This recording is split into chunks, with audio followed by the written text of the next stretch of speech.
Olá, pessoal. Bem-vindo a mais uma aula de Ciência da Computação, nossa aula de número 9, certo? O que nós veremos hoje?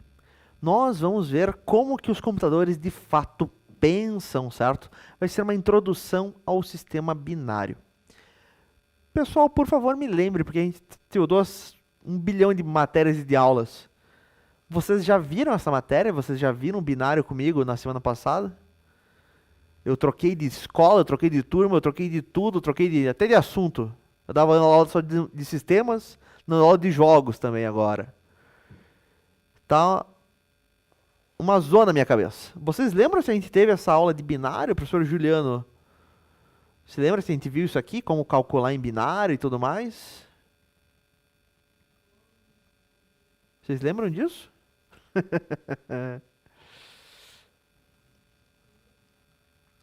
Não lembro até aonde que nós chegamos.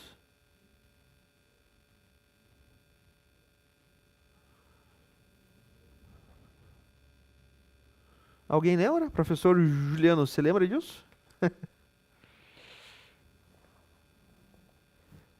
Diz o meu sala de aula que não. Cadê? Cadê o calendário? Diz meu sala de aula que semana passada foi recuperação. Não lembro se a gente viu isso. Alguém lembra de ter visto isso? Por favor, me ajudem, galerinha. O que era um byte, a combinação de 8 bits, o que era um bit. Sim, sim. Nós vimos tudo? Perfeito. Então, vamos tocar a vinheta de volta. Vamos começar ao próximo assunto. Deixa eu abrir o material. Que esse cara aqui eu sei que a gente não viu. Aula 9.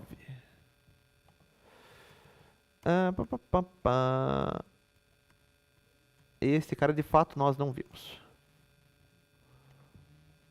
Bora lá. Então, vamos tocar de volta a nossa vinheta. Perdão, meus caros.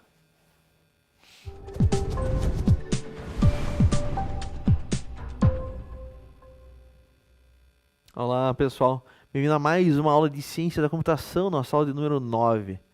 Por que nós vamos falar hoje? Nós vamos ver como é que nós damos ordens ao PC, nós enviamos comandos ao PC, certo?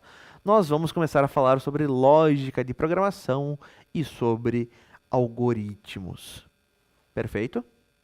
Bora lá então. Os objetivos da aula de hoje são quais? Nós vamos entender o que é lógica de programação e por que ela é fundamental, obviamente, na programação. Nós vamos compreender o conceito de um algoritmo com uma sequência de passos para resolver um problema. Nós vamos identificar e descrever algoritmos presentes em tarefas do nosso dia a dia. E nós vamos aprender os primeiros passos para criar algoritmos que sejam simples e claros. Com relação à nossa aula anterior, que não é a aula 6, né? Na aula anterior, nós vimos que os computadores, em seu nível mais fundamental, em seu nível mais básico, eles entendem apenas zeros e uns. Perfeito, professor Juliano, obrigado. Eles entendem apenas zeros e uns, certo? O sistema binário, né? Ou está passando corrente elétrica ou não está passando corrente elétrica, certo? Ou está ligado ou está desligado. Mas como nós, humanos que pensamos em palavras, em ideias complexas, como é que a gente consegue dar instruções para uma máquina que só entende ligado e desligado? A gente pergunta. E aqui que vai entrar a parte da lógica da programação, certo? Antes mesmo de escrever uma linha de código, certo? Nós precisamos organizar as nossas ideias de uma forma que seja clara para o computador, certo? Nós temos que pensar com uma lógica do computador, tá? Nós vamos definir uma sequência clara de passos que a nossa máquina possa eventualmente traduzir, certo? Lá para o sistema binário, para que ele consiga virar aqueles zeros e uns. Para começar a conversa, o que é lógica, certo? E a lógica aqui não é a lógica da filosofia, certo? Mas a lógica da programação. A lógica de programação é uma forma de pensar de forma organizada e estruturada para resolver um problema ou atingir um objetivo que for, obviamente usando de um computador. Né? Nós temos que definir uma sequência correta de instruções, de passos, certo? Que, se for levado à risca essa sequência de passos, vai nos levar a um resultado esperado, certo? Não posso ter ambiguidades nas minhas instruções, elas têm que ser ultra específicas, certo? Nós temos que aprender a pensar como um computador, certo? E o computador é uma máquina extremamente precisa, certo? E que ela funciona de passo a passo, ela precisa de uma ordem. Eu não posso dizer, vamos trocar uma lâmpada, certo? Se você quer ela, pega lá a lâmpada, coloca lá, liga e pronto. Não, né? Como é que a gente faz um algoritmo para trocar uma lâmpada, por exemplo? A gente vai ver isso. Acho que até tem um exemplo sobre esse caso aqui nos slides. Se não tiver, a gente fala também. Uma analogia aqui com relação à lógica de programação seria o quê? Certo? Ora, nós temos um móvel, certo? Comprou uma escrivaninha, comprou uma mesa que vem desmontada com manual de instruções. E por que está instruções e instructions aqui? Uma boa pergunta.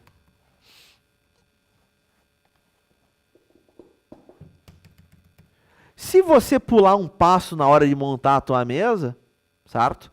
Ou você montar numa ordem errada, eu vou começar de trás para frente. O resultado provavelmente não vai ser o correto, certo? Vai sair uma mesa? Vai, mas vai sobrar parafuso, vai ficar meio bamba, tudo mais. A ideia da lógica de programação é exatamente como escrever um manual de instruções para o computador. E o que é um algoritmo, então? Certo? O algoritmo ele é uma sequência que é finita e ordenada de passos. Como assim uma sequência finita e ordenada? Finita que tem um fim, certo? Não é infinita. E ela é ordenada, ela tem uma ordem com que ela deve ser executada, esses passos, certo? Não vou simplesmente jogar os passos e se vira. Não, ele tem que executar os passos em uma ordem. Eu tenho que, primeiro passo, segundo, terceiro e por aí vai. Tá? Esses passos, eles têm que ser extremamente bem definidos, tem que ser claro. Eu não posso deixar dúvidas no que o passo tem que fazer, certo? Não pode ter interpretações vagas, não pode ser ambíguo, certo? E o objetivo do meu algoritmo, porque ele tem um objetivo, é chegar num resultado, é resolver um problema específico, é fazer uma determinada tarefa. Um algoritmo para trocar uma lâmpada. O resultado esperado que seja o quê?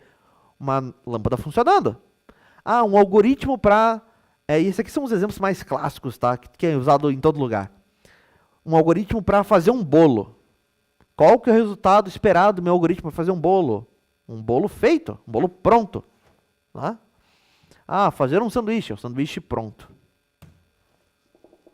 A analogia clássica que você vê em todo lugar é uma receita de bolo. Tá? No nosso algoritmo, nós às vezes temos entradas de valores, entradas de dados. No caso da receita de bolo, são os ingredientes para fazer o bolo. Farinha, açúcar, ovo, eu preciso da forma, eu preciso de um forno, etc, etc. Tá? Nós vamos ter um processamento desses dados. Aqui os passos que a gente tem que seguir da nossa receita. Né? Você tem que misturar todos os ingredientes, você tem que bater os ingredientes, você tem que colocar no forno, esperar tantos minutos, certo? Remover do forno, colocar a cobertura, blá, blá, blá, blá, blá, blá. E o resultado, e nós sempre vamos ter um resultado, vamos ter uma saída, nesse caso seria um bolo pronto, um bolo completo. Faz sentido isso, pessoal? Tem lógica? Isso que eu falei? Ou não? Ou vocês se perderam 3 slides atrás? Mais ou menos, de boas, não de boas, mais ou menos. Vamos fazer um exemplo aqui, vai ficar mais claro, tá? A gente já viu as características. Por exemplo, a gente vai trocar uma lâmpada. A gente sabe como trocar uma lâmpada, né? Nós, seres humanos, a gente tem bom senso, nós temos experiência de vida e tudo mais. O computador não tem isso. Tem sentido, Vinícius? Perfeito. O computador não tem isso. O computador, você tem que ser ultra preciso no que ele tem que fazer. Vamos desligar uma lâmpada. Como é que eu falaria pro computador? Como é que eu escreveria um manual usando de lógica de programação? Certo? Como é que eu faria esse algoritmo para a troca da lâmpada? Primeiramente, e aqui eu poderia ser muito mais específico do que eu vou ser. Primeiramente, desligue o interruptor da lâmpada. Não quero tomar um choque, certo? Em seguida, pegue uma escada. Ah, mas aonde que está a escada? Você vai ter que dizer, ah, mas como é que eu me movo até a escada? Certo? Imagine que é um robô que você está programando. Né? Você tem que programar toda a movimentação dele. Aonde que está a escada? Como é que ele levanta a escada? Repare, né? É muita coisa. Nós colocamos a escada no lugar, nós escalamos a escada, nós temos que desrosquear a lâmpada queimada, remover a lâmpada queimada. Nós vamos descer da escada, pegar a lâmpada nova, subir, colocar a lâmpada nova, rosquear, certo? E por fim, ligar o interruptor para testar se de fato funcionou ou não, tá? Isto é um algoritmo para trocar uma lâmpada queimada, tá? Ah, professor, mas isso aqui você tem que ser mega detalhado, isso aqui é um pé no saco de fazer, né? Nesse caso aqui sim, no dia a dia, tá? Em programação, não vai ser uma tarefa tão complexa quanto isso, porque isso aqui é uma tarefa complexa. Ainda mais se você fosse programar uma coisa dessa. Tem muitos valores, muitas variáveis aqui, né? A gente vai fazer alguma coisa parecida em código, você vai ver que vai ser mais simples do que isso. Mas isso aqui é só para a gente ter um exemplo do dia a dia. Beleza? Ficou um pouco mais claro? Mais ou menos? O que vocês me dizem? Ah, e se eu fosse fazer um café, por exemplo? Como é que seria daí um algoritmo para fazer um café? Tá? Ou, por exemplo, para eu seguir um mapa, certo? Para chegar num destino. Para atravessar a rua em segurança. São todos exemplos do nosso dia a dia. Tranquilo? Muito bem. Repare então que a gente usa algoritmos no nosso dia a dia mesmo sem perceber, né? Obviamente a gente não pensa desta forma. Se nós fôssemos robôs, nós teríamos que pensar dessa forma. Como que nós criamos um algoritmo simples, então, certo? Primeiramente, a gente faz na linguagem natural, certo? Por enquanto, para nós, vamos fazer isso em português. Primeiro de tudo, nós temos que entender o problema que o nosso algoritmo vai resolver, certo? Qual que é o objetivo final, aonde que eu quero chegar, certo? O que eu quero ter no fim, né? Nós precisamos identificar as entradas, se é que nós temos entradas, que informações, que dados, que valores que eu preciso ter, que eu preciso receber para poder começar a trabalhar. Ah, vamos fazer um bolo. Beleza. Você tem ovo? Não. Você tem farinha? Não. Você tem leite? Não. Como é que a gente vai fazer um bolo? Certo? Eu preciso de certas informações. Existem outras situações que não. Outras situações, nós não precisamos de valores de entrada. Tá? E por fim, identificar as saídas, né? O que eu espero de fato produzir. Vamos listar os passos que nós temos que fazer, as sequências de ações, certo? De uma forma que seja ordenada e clara. Vou pegar os valores de entrada, vou transformar eles e vou chegar num resultado de saída.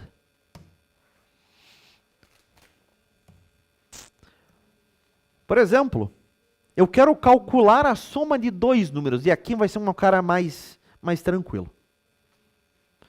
Esse é o meu problema, calcular a soma de dois números. O que eu vou ter de entrada? Eu vou ter um primeiro número, certo? Que eu vou chamar de N1, E eu vou ter um segundo número, que eu vou chamar de N2. Eu preciso receber esses dois valores para calcular a soma de dois números. Eu preciso dos dois números. O resultado que eu vou ter, a minha saída, é o quê? É a soma desses valores. A soma desses valores, eu vou chamar de soma. E quais que seriam os passos do meu algoritmo? A ordem aqui das minhas ações. Eu vou receber o valor do primeiro número, que eu chamei de N1. Eu vou receber o valor do segundo número, que eu chamei de N2. E eu vou calcular N1 mais N2.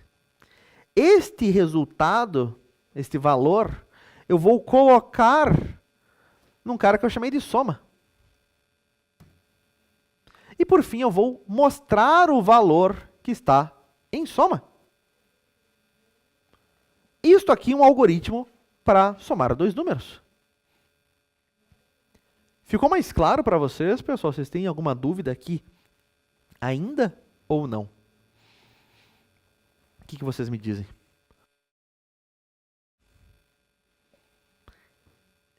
Tranquilo? Faz sentido? Tem lógica? Sim. Pessoal, deixa eu ver uma coisa. Vocês são o segundo 2 do pilar.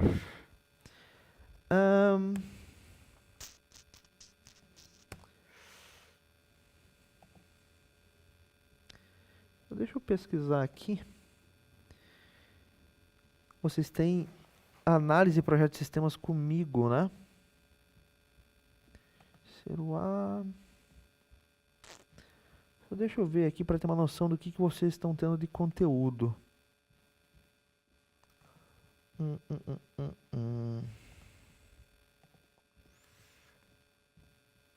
Só para eu ver o que nível que eu consigo chegar já de cara com vocês ou não. Análise no pilar. Análise do pilar a gente parou em listas, né? O último assunto que a gente viu. Com o que a gente viu lá em análise para projeto de sistemas, a gente conseguiria transformar esse cara em código já, né? Mas antes de transformar ele em código, nós vamos transformar ele em imagem. Nós vamos desenhar esse algoritmo. Nós vamos desenhar ele num cara que nós chamamos de fluxograma. Tá? Vai ter Kahoot hoje? Talvez. Depende. Depende de vocês, galera. Se o pessoal participar, se o professor Juliano falou que os caras foram de boas hoje. A gente pode pensar, né? Muito bem. Esta aula, então, de algoritmos, pessoal, ela fica por aqui, né? Mas nós temos 2 aulas em seguida, não fujam de mim. Na próxima parte, nós vamos ver como detalhar esses algoritmos, como representar eles de forma visual, certo? Representar eles num fluxograma. E você vai ver que desenhar o código facilita a nossa vida e vai facilitar bastante, tá? No mais, ficamos por aqui. Nos vemos daqui a pouco. Até mais.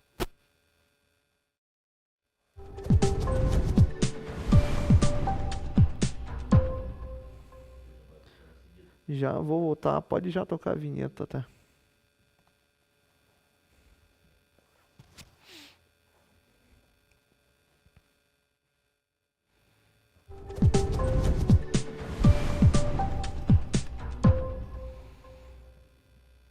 Olá, pessoal. Bem-vindo a mais uma aula de Ciência da Computação, nossa aula de número 10. Na aula de hoje, nós vamos ver como representar os nossos algoritmos, certo? Que nós vimos na aula anterior. Nós vamos criar os chamados fluxogramas. Vamos lá? Os objetivos dessa aula é entender a necessidade, o porquê de representar os algoritmos de forma visual. Conhecer os símbolos básicos para fazer uma representação, para fazer um fluxograma, e o que cada um deles representa. nós vamos aprender a construir um fluxograma simples, que vai seguir uma estrutura sequencial, e nós vamos entender o que é uma estrutura sequencial. E por fim, nós vamos praticar a tradução de algoritmos de linguagem natural para uma forma de fluxograma. Com relação à aula anterior, certo? Nós vimos os 3 pilares de um algoritmo. Nós vimos que temos a entrada, o processamento e a saída de dados, certo? Nós vimos como identificar cada um desses elementos e como descrever os passos de um algoritmo usando a linguagem nosso dia a dia, que nesse caso é o português. No entanto, quando você tem um algoritmo que começa a ficar um pouco mais complexo, um pouco mais longo, certo?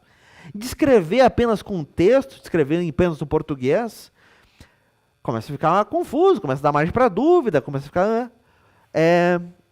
pode ter uma margem de ambiguidade ali, né? Para evitar isso, nós utilizamos... nós temos uma forma universal de entender esta lógica, que é através de um fluxograma, certo? Fazer de forma visual. Isso profissionalmente, certo? Criar um fluxograma para descrever um algoritmo, infelizmente não é algo tão comum. E por que que não é algo tão comum? Porque leva tempo, e tempo é dinheiro, certo? E a gente tem que fazer tudo pronto para ontem. Nas raras vezes que você faz um fluxograma, certo? Profissionalmente, que você tem necessidade, tá?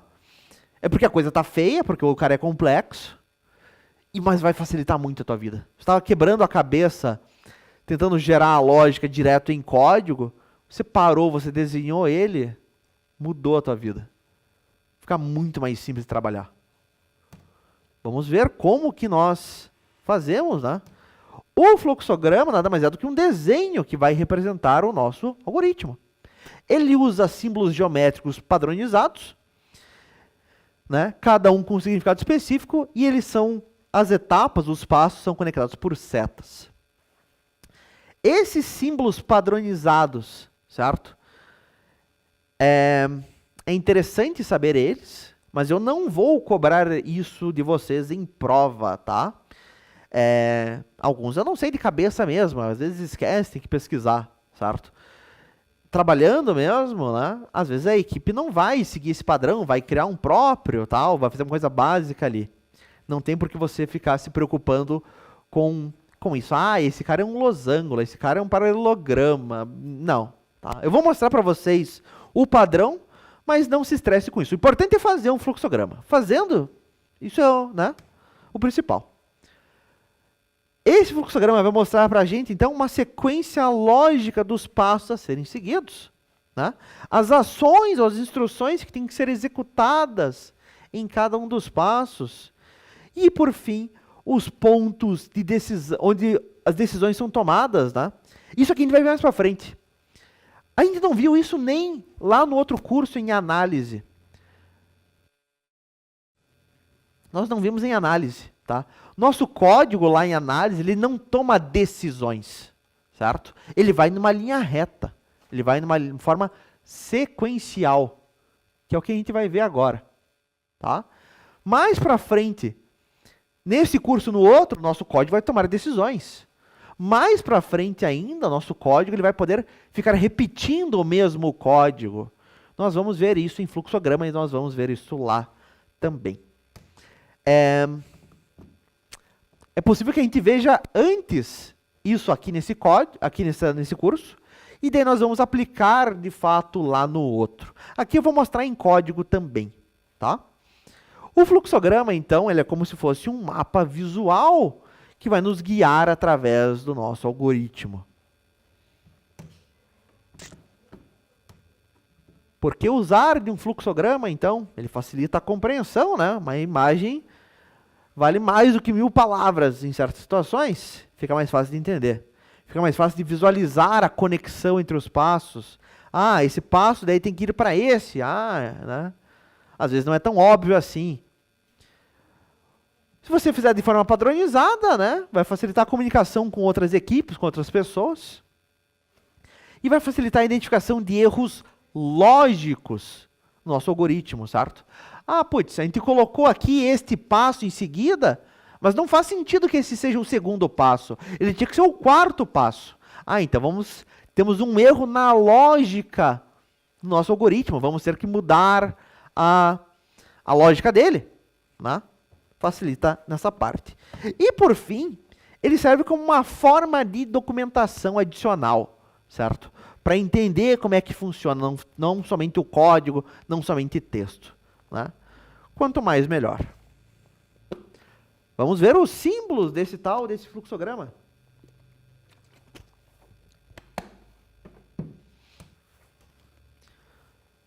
Para construir esses mapas, nós utilizamos dos seguintes símbolos. Eu tenho, para indicar o começo e o fim do meu algoritmo, um oval, certo? Uma elipse, né? O nome dele é terminal. Ele vai dizer, ó, começa aqui o meu algoritmo, tem um oval. Termina aqui, tem um outro oval. Quando eu vou receber valores, certo? A minha entrada, não somente receber, mas eu estou recebendo ou estou devolvendo valores, a minha entrada e saída de dados, né? Eu vou utilizar de paralelogramas. Ah, professor, eu matei a aula de álgebra, certo? Eu matei a aula de matemática. A gente já vai ver qual que é, a gente vai desenhar esses caras. Tá? A parte de processamento são retângulos, certo? As ações que a gente faz, as operações, cálculos, o que for. E por fim nós vamos ter setas, que vai ser a linha de fluxo do meu código, a direção que ele vai tomar, certo? Ou seja, a ordem dos passos, das ações que o nosso algoritmo tem, que ele faz. Nós vamos trabalhar aqui, como nós trabalhamos também lá em análise de projeto, com uma estrutura sequencial, ou seja, as instruções, né, elas são executadas exatamente na ordem que elas aparecem. Lá no Python, lá em análise, a gente não consegue pular uma linha de código, certo? Ou voltar atrás para uma linha de código. Não conseguimos ainda, logo conseguiremos, tá? Nós não temos desvios, pulos, repetições, nada disso. Isso é a forma mais simples que tem de trabalhar. Vamos começar por ela. O nosso fluxograma ele vai ter um terminal de início, vai ter as ações que o nosso algoritmo faz, certo? Processamento, entradas, saída de dados, que vão estar conectados pelas linhas, pelas setas de fluxo. E por fim eu vou ter um terminal de fim, dizendo que terminou o meu programa. Vamos fazer um fluxograma, então, vamos de fato desenhar, tá? Vamos fazer um algoritmo de somar dois números e transformar num fluxograma. Em linguagem natural, em português, vou receber o primeiro número, vou receber o segundo número, vou calcular a soma dos dois números, e eu vou mostrar o resultado da soma. Como é que a gente vai fazer isso desenhado? Vamos lá.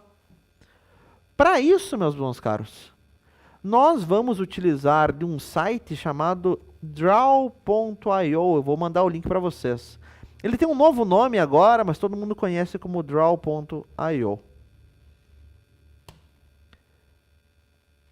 Esta aula aqui, esta aula é a aula número 10 já.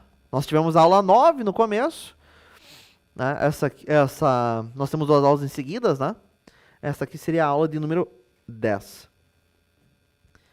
Eu tenho um fluxograma que eu fiz com uma outra turma aqui de jogos. Vamos criar um novo fluxograma. Abra um novo para mim aqui. Acessem esse site, por favor. E o que você vai ter nesse site? Por que o meu não está mostrando as coisas? Ele tinha que ter uma parte aqui em cima. Por que você está bichado?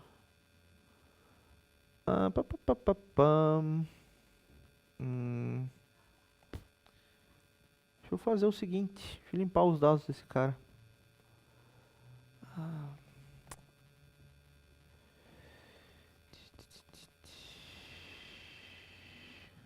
Firefox, me ajude.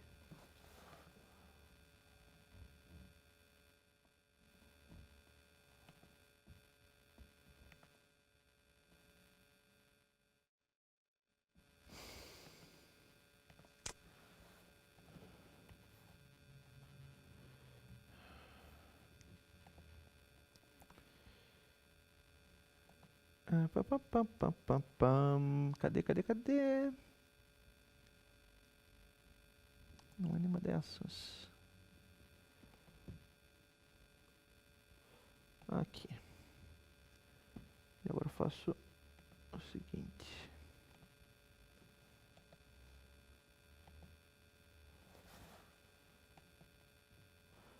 Mas que diacho. Só deixa eu limpar esse site aqui, pessoal. A gente já segue em frente. Fechar dados.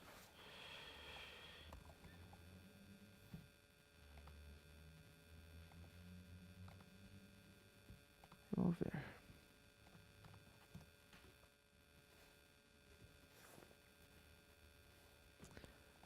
Mas é porque eu tô com zoom que você não tá mostrando? Não tá legal. Não tá legal o site. O de vocês vai estar um pouquinho diferente. Ele vai ter algumas opções em outras posições.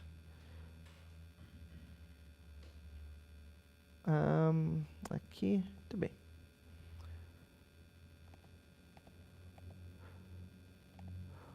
O de vocês, quando você abrir o site, vai ser algo... Eu quero dar zoom no site, não aqui. Algo parecido com isto, certo? O que nós temos aqui? Nós temos nossa tela, onde nós vamos colocar os nossas formas. As diferentes formas, tem uma infinidade de formas. E essa parte aqui, que é uma parte de estilo, para mudar cor, essas coisas que não nos interessa tanto. Nós vamos fazer um diagrama para somar dois números. Vamos fazer então. Eu vou começar...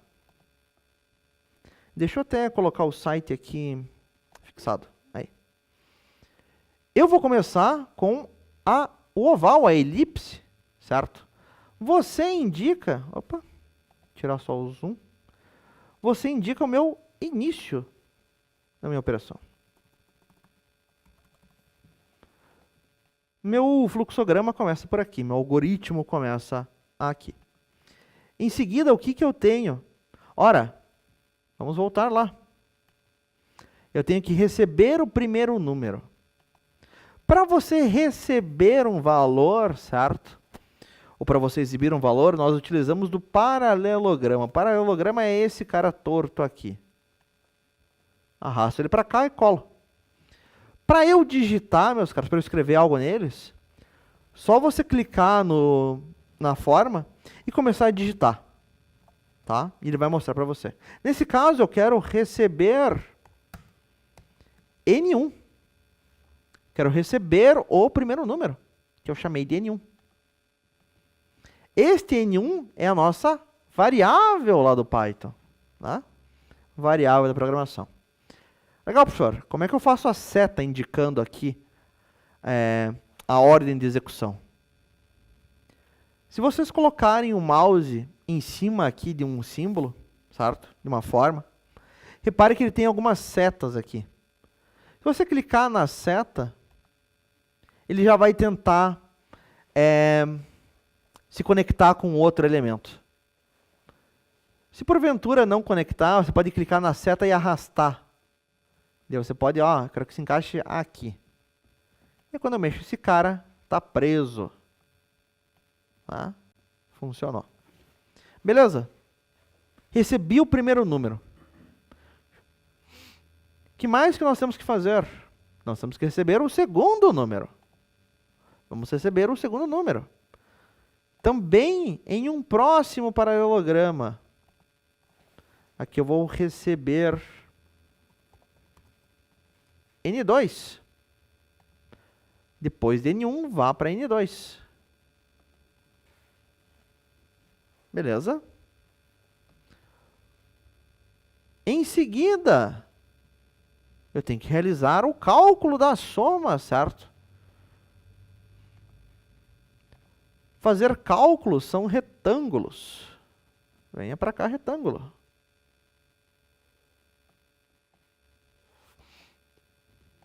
O que eu vou ter aqui? Vou ter uma variável soma que recebe N1 mais N2. Você é o próximo passo. Finalmente, o que eu tenho que fazer? Eu tenho que mostrar o valor da minha variável soma, certo? Se a gente pensar em termos de Python, seria o quê? Seria o print desse cara. Para exibir, eu também utilizo do paralelograma. Vamos mostrar o valor de soma. E era isso que o meu algoritmo fazia, era isso. Terminou, terminou. Vamos ter aqui a nossa elipse do fim.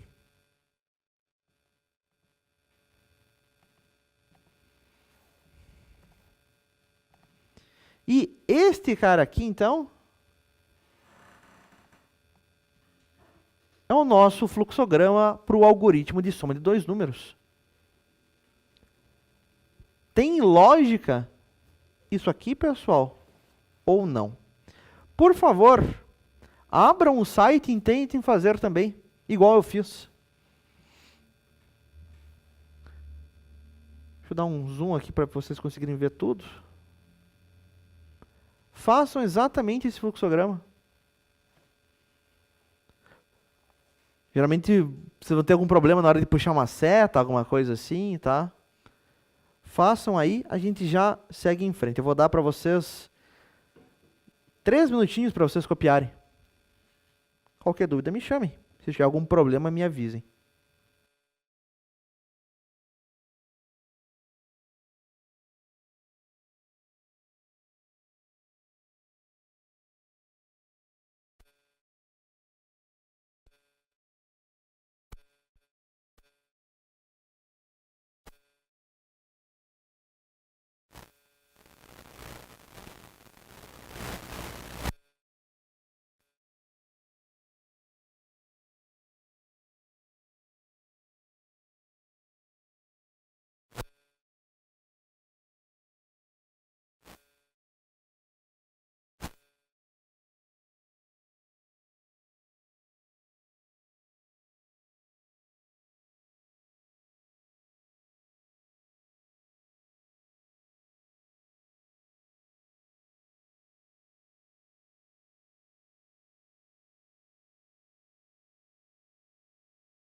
Tudo certo, pessoal? Vocês conseguiram copiar sem maiores problemas?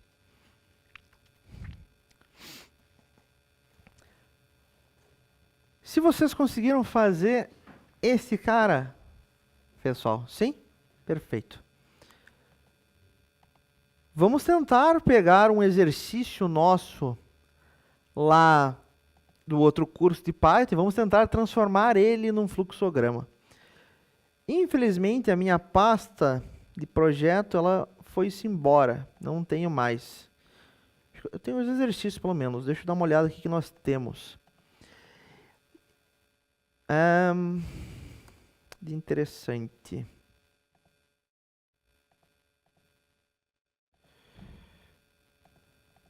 O que a gente já fez anteriormente?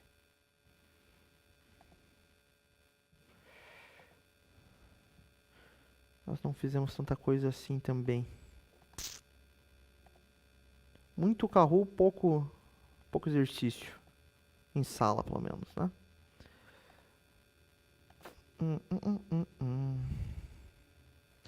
Vamos fazer...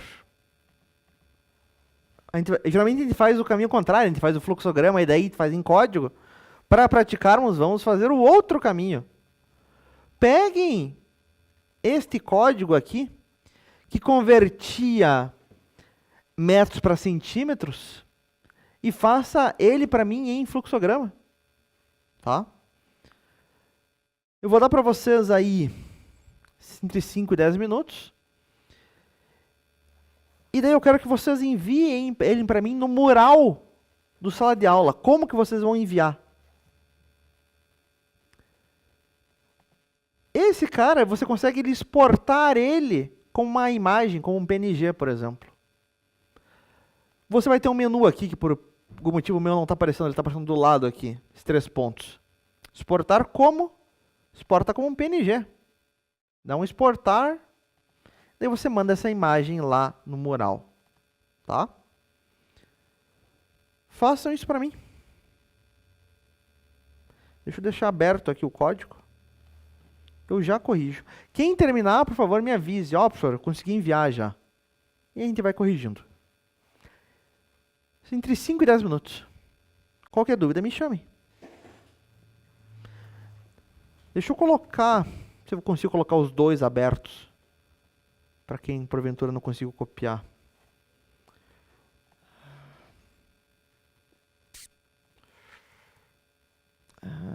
Aqui e você aqui.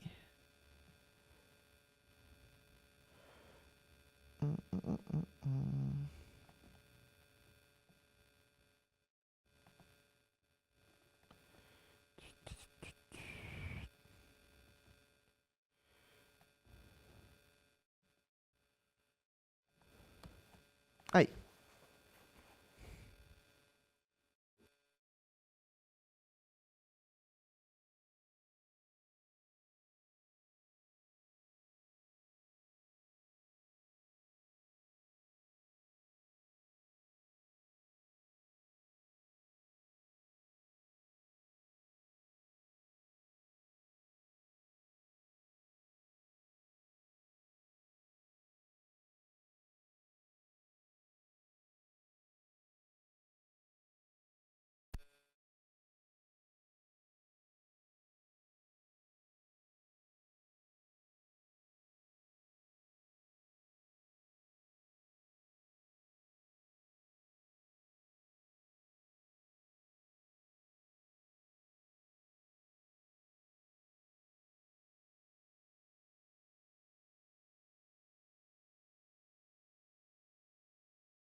Mais uns 5 ou 10 minutinhos a gente corrige então, pessoal.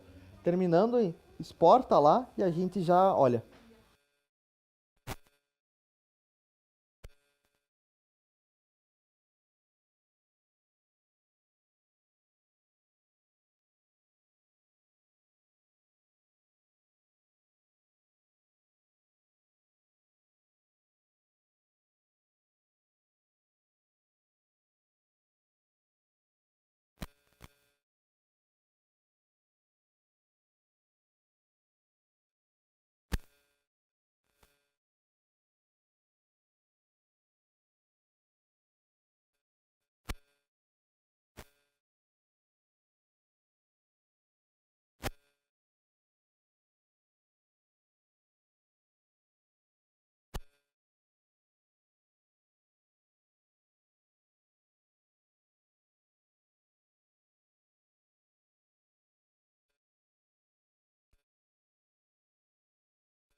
Tanto faz, professor Juliano, pode ser um print, pode salvar como arquivo PNG, um arquivo JPEG, pode ser o arquivo.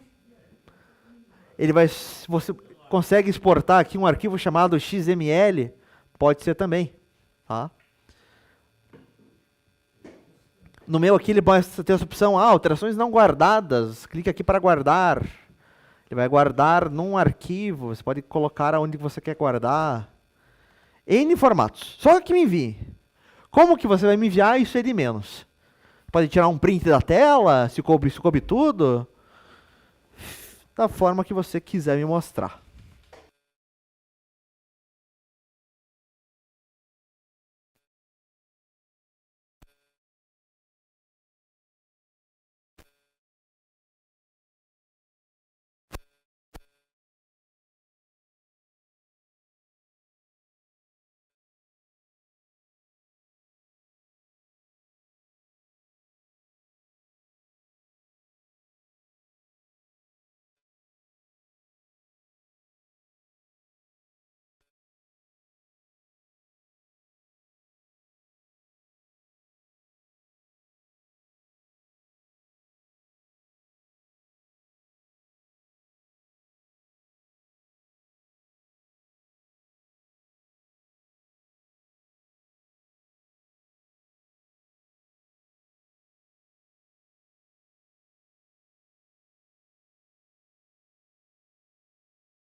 Mais 4 minutinhos e a gente corrige.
Muito bom, bom povo.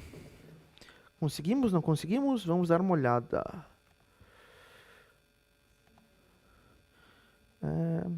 Tem que entrar no curso correto, primeiro de tudo.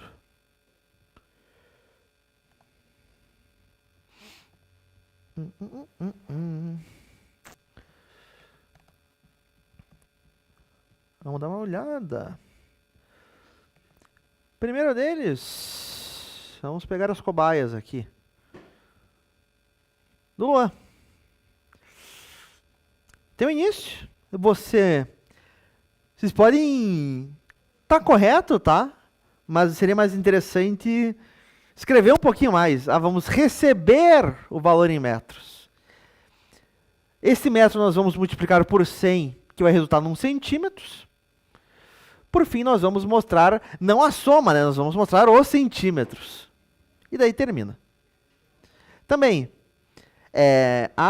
para você receber, não é esse símbolo, é outro. Mas isso é mais frescura, né?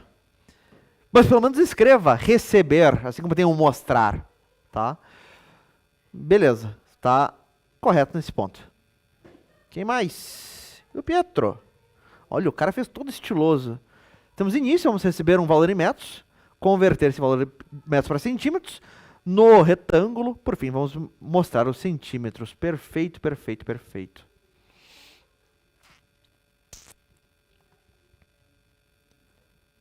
Metros, centímetros, mostrar a conversão. Beleza. Metros convertidos para centímetros, mostrar centímetros. Ficou meio torto o termo, mas tudo bem. Se mais alguém mandou. Somente essa galera. Opa! Bem na hora. Receber metros. Metros para centímetros, mostrar centímetros do fim. Perfeito. Ótimo, galera. Muito bom, muito bom, muito bom. Deixa eu fazer o meu rapidinho também. Antes de eu fazer o meu, aqui um exemplo que eu fiz com outra turma, certo? Era uma turma de jogos. Eu estou calculando o dano que eu dou num monstro, certo? Dei uma espadada no monstro. Como é que vai funcionar essa minha função, esse meu algoritmo? Nós vamos ter, inicialmente, nós vamos receber a vida do monstro, quanto que ele tem de vida. E eu tenho que receber ainda a força de ataque do jogador, né? A força de ataque do player. E eu vou calcular a nova vida do monstro, o novo HP dele. Vai ser a vida atual menos o ataque, certo? O HP do monstro é o próprio HP menos o ataque. E por fim eu vou mostrar, certo? A nova vida dele, o quanto que ele tomou, quanto que ficou a vida depois do dano que ele tomado. Tá? O de vocês está correto também aqui. Eu não vou perder mais tempo. Professor Juliano, uma informação. Semana que vem, como é que vai ser o horário? Porque algumas escolas estão tendo somente o primeiro e o segundo, a primeira e a segunda aula, e o resto acho que é festa junina. O de vocês vai ser alguma coisa também? Vocês vão ter um arraiá aí? Não vão ter? Tá sabendo de alguma coisa? Ou já tiveram?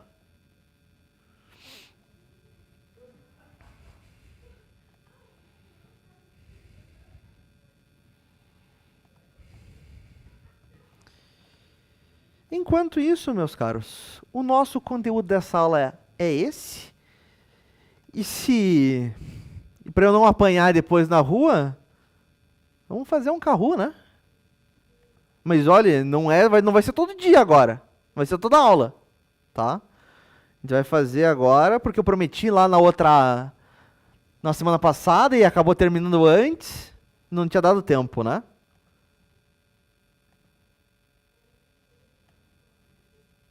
Na terça, aula normal. Quarta, teremos festa junina. Perfeito, professor Juliano. Obrigado. Vamos fazer um carro hoje. Não é todo dia. Lembrem disso.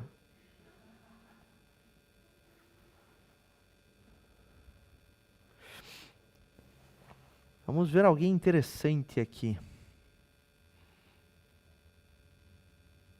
Codificação, obviamente.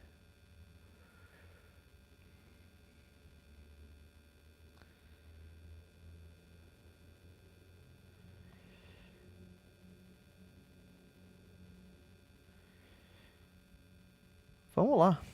Bora. Não quero atribuir, eu quero fazer ao vivo.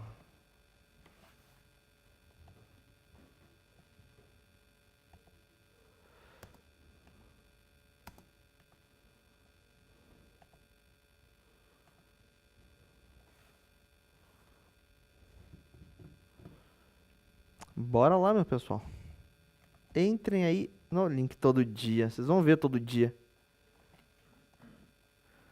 Tô fazendo porque semana passada a gente ia fazer um, mas daí deu no tempo, que vocês tinham um trabalho da matemática, né? E daí, putz, eu tava para iniciar o carro e vocês tiveram que sair. Então, para compensar aquele dia, então para não ficar mal falado, vamos ter mais umzinho. Entrem lá, galerinha. Vamos ver. Tem relação com o assunto, então a gente não tá perdendo tempo aqui por nada. Carro todo dia, vou ter que expulsar um cara desse da sala. Vontade de clicar aqui. Meu, cara, o pessoal de bot aí. Vontade de, ó, remover esse aqui. Vamos tirar os bots.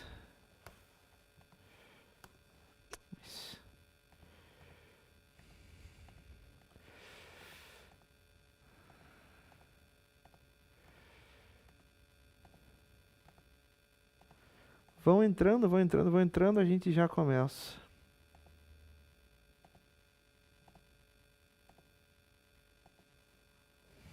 Dois João Felipe. 3 João Felipe.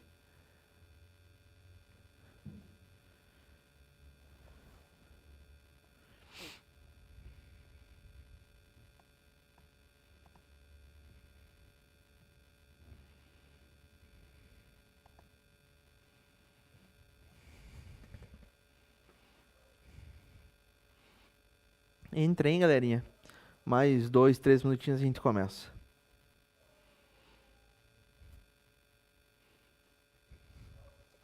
Vocês estão em quantos hoje, pra ter uma noção? Pra saber quantos que eu vou esperar aqui.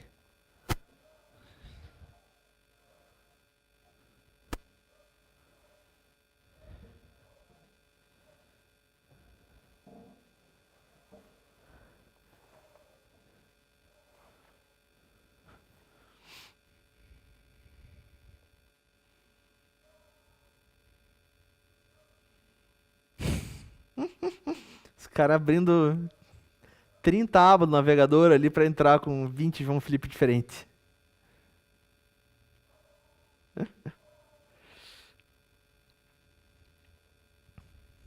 Todo mundo entrou? Posso começar? O que vocês me falam?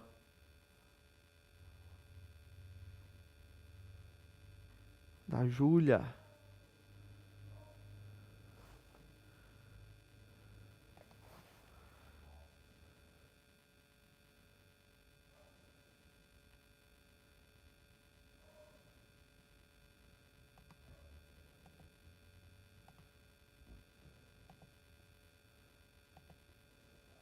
Bora? Certeza? Só 9 pessoas?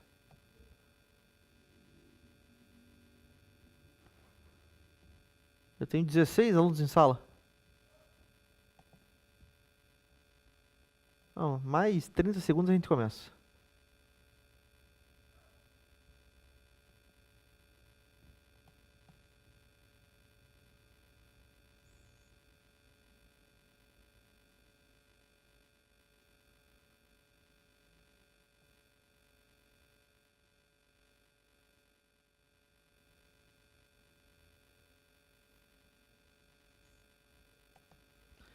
Muito bem. Bora lá então, pessoal. Entrou, entrou, não entrou. Entrar na próxima.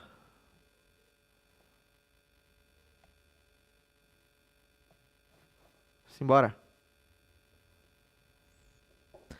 Variáveis de codificação. Certo. Essa primeira parte. Pergunta. Múltipla escolha. Em codificação, uma variável associada com quais duas opções a seguir?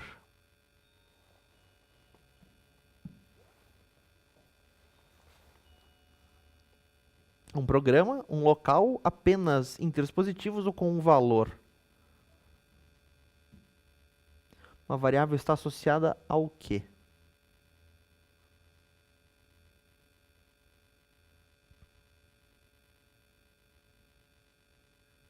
E repare, são duas respostas, né? Corretas. Com um local e com um valor, certo? Porque com um valor, beleza, vai colocar um valor para ela. Como assim um local?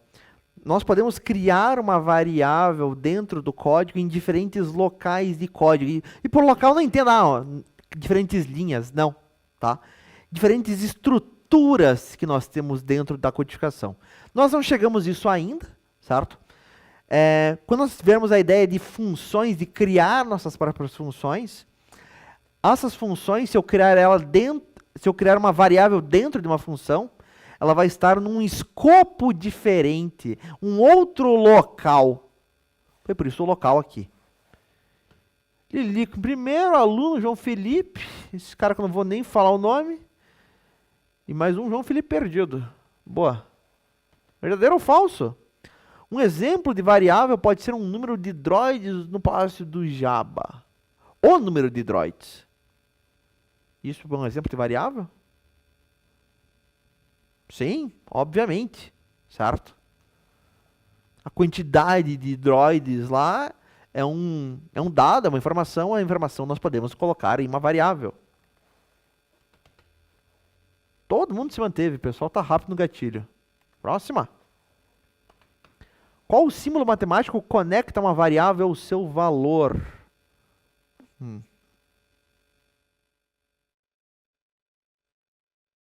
Ainda bem, pessoal, se vocês errassem, eu precisaria chorar com essa. É, obviamente, com um sinal de igual. Todo mundo se manteve. Perfeito. Como assim tem a maior sequência? Todos têm a maior sequência. O Kahoot também não ajuda. Próximo.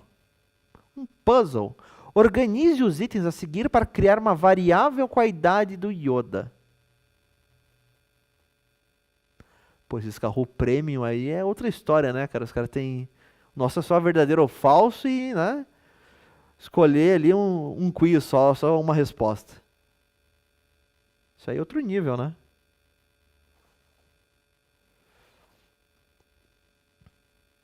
Por 40 segundos. Aí, pessoal, mais 5 segundos eu termino. Eu pulo. Aí todo mundo fez. Idade, sinal de igual, né? Vai receber aqui o ano atual menos o ano de nascimento. Metade errou. Talvez não tenha entendido como é que funcionava. Tá?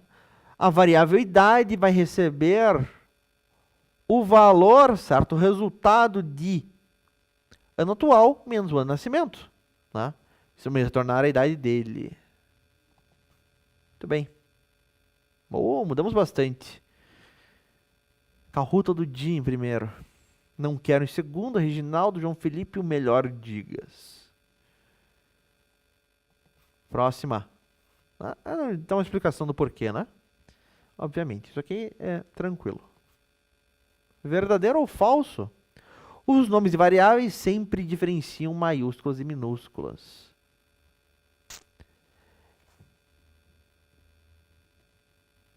É falso, mas por que que ele é falso? Porque ele está utilizando de outra linguagem de programação, né?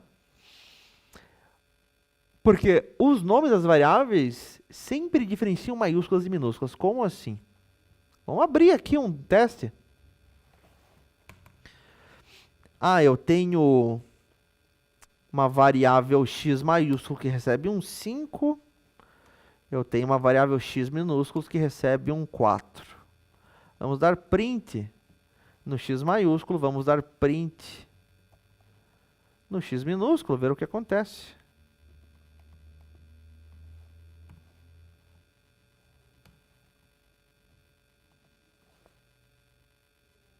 Repare, ele diferencia, certo? Esse maiúsculo do minúsculo. Nós nunca tivemos uma situação assim, certo? Porque nós seguimos o padrão do PEP8. Nós escrevemos todas as nossas variáveis em minúsculas. Se for uma constante, a constante toda em maiúscula e por aí vai. Acho que a gente nem viu a ideia de constante ainda, né? Com vocês. Ele deu o falso como correto, mas no nosso caso não é. Ele estava usando aqui uma outra linguagem de programação. Tudo se mantém tranquilo. Múltipla escolha. Quais dessas linguagens de programação diferenciam maiúsculas de minúsculas? Ele tem Python, tem Fortran, tem C++ e tem Java. Eu creio que se vocês tiveram alguém aqui além de Python, teria sido Java, certo? Python, obviamente, não é. E seus outros, o que será?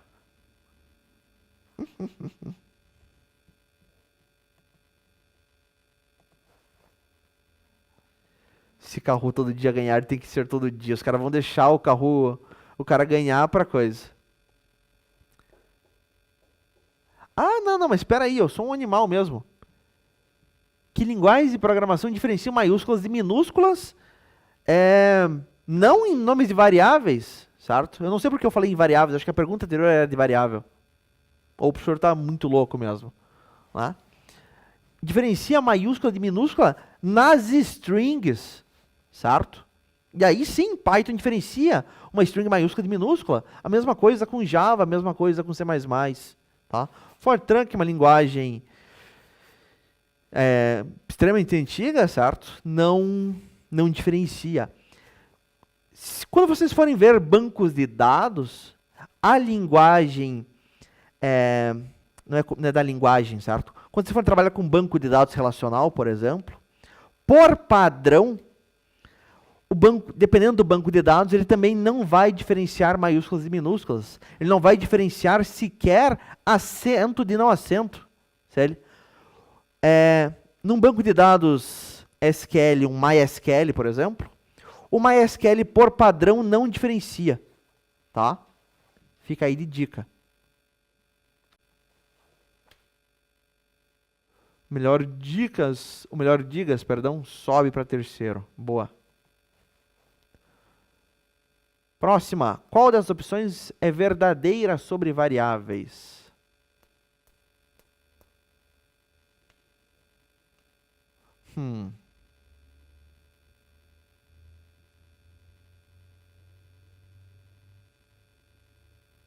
Qual delas será?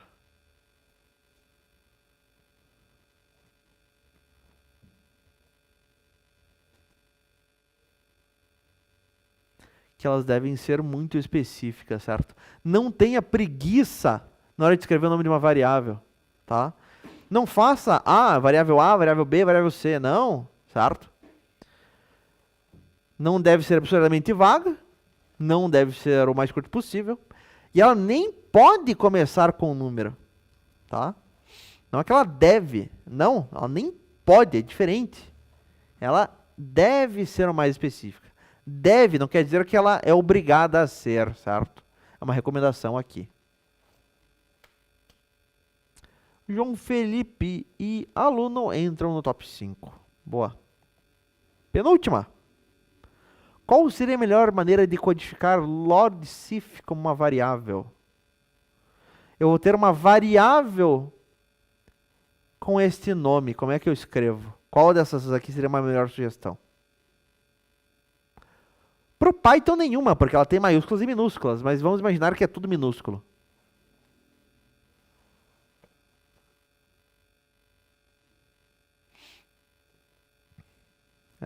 Que nome de variável seria melhor?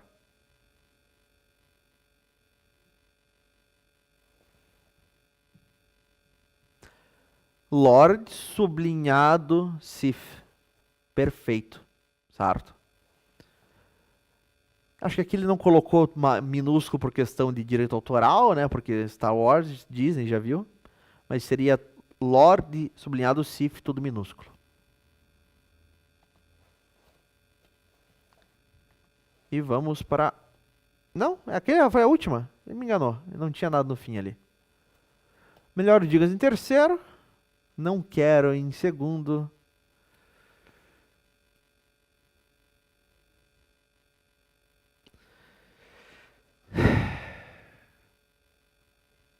Carro todo dia em primeiro. Os caras deixaram o cara ganhar de propósito, né? Só pode. Vai ter todo dia agora. Os caras comemorando aí. Me quebra as pernas, hein?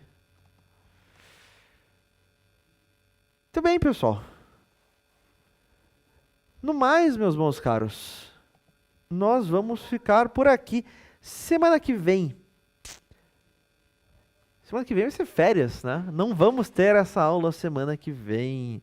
Nós vamos ter aula na quinta-feira agora, somente... Ixi! Dia 30 qualquer coisa? Cadê?